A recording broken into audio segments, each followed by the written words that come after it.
Plenty to get into from Saturday at Suzuka as Pierre Gasly has been unveiled as Alpine's new driver for 2023, with the Frenchman completing a all-French lineup at the constructor alongside Esteban Ocon. Gasly's 9-year tenure as a Red Bull driver comes to an end, with the current AlphaTauri man linked to Alpine since the madness of Fernando Alonso's departure from the French constructor and of course Piastri Gate this summer. I'm delighted to join the Alpine family and begin this new chapter in my Formula 1 career, said Gasly in a statement before thanking Red Bull for the 9 years spent with the team.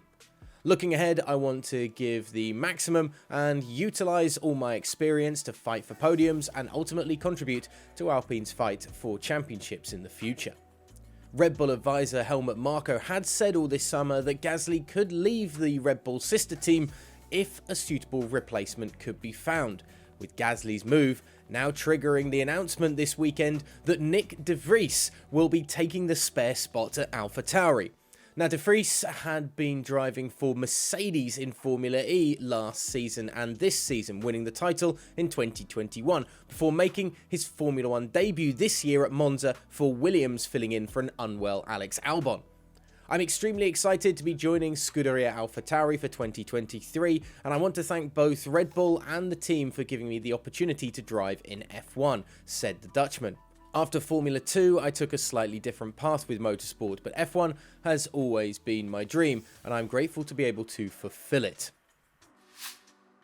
Let's dive into qualifying and a quick recap of the Saturday session, beginning with Q2 and a moment of panic for George Russell as the British driver was teetering on being knocked out of the session. The man, of course, led on FP2 on Friday, however was able to rally, knocking Daniel Ricciardo out of Q2 after an impressive session for the Australian prior to that.